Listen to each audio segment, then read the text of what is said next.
ஆமாமா, நம்ம வியூவர்ஸோட ஒரு வீடு வந்து நிறைய நாளா விக்கல. நான் அவங்களோட வீடு டக்குன்னு விக்க ஏதாவது ஸ்லோகம் சொல்லி தரியா?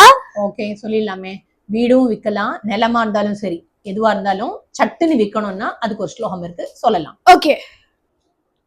வீடு நல்லபடியா விற்கணும், ஒரு நிலம் நல்லபடியா விற்கணும் அப்படின்னு சொன்னா எங்க காலத்துல இருந்தே ஒரு சில விஷயங்கள்லாம் நம்மளுக்கு சொல்லப்பட்டிருக்கு. காலங்காலமா வர விஷயம்னு வச்சுப்போமே. கேட்கறதுக்கு கொஞ்சம் சிரிப்பா இருக்கும். நரி, புரி, எரி, சிம்பிளான 3 விஷயம். இதை வந்து என்ன பண்ணணும் அப்படின்னா குறைஞ்சபட்சம் ஒரு 1,00,000 ரூபான்னு சொல்லணும். ஐயோ 1,00,000 அப்படின்னு இல்ல, நல்லபடியா வீடு விற்கணும், அதை வித்துதான் நம்மளுக்கு பணம் வரணும் அப்படின்னா கஷ்டப்பட்டுதான் ஆகணும். இதை எப்படி சொல்லுவாங்க அப்படின்னு கேட்டோம்னா, நம்ம எப்பவுமே சொல்லியிருக்கோம் இல்லையா, ஒரு மந்திரம் ஜபிச்சு அதை வந்து நம்ம வந்து தீர்த்தத்துல வச்சு நம்ம கையை மூடிண்டு அதை ஜபிச்சு அதுக்கப்புறமா அந்த ஜலத்தை வந்து குடிச்சா நோய்கள் தீரும் அப்படின்லாம் சொல்றோமே.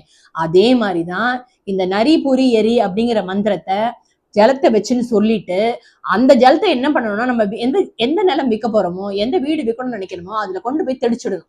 மஞ்சள் கலந்து அந்த ஜலத்தை வந்து முன்னாடியே என்ன பண்ணணும் அப்படின்னா மஞ்சள் கலந்து வச்சுடணும்.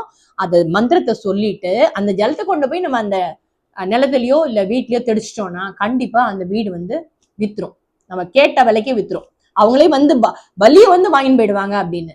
இதையும் தாண்டி இன்னொரு ஸ்லோகம் இருக்கு, அந்த ஸ்லோகத்தையும் இப்ப சொல்லிடலாம்.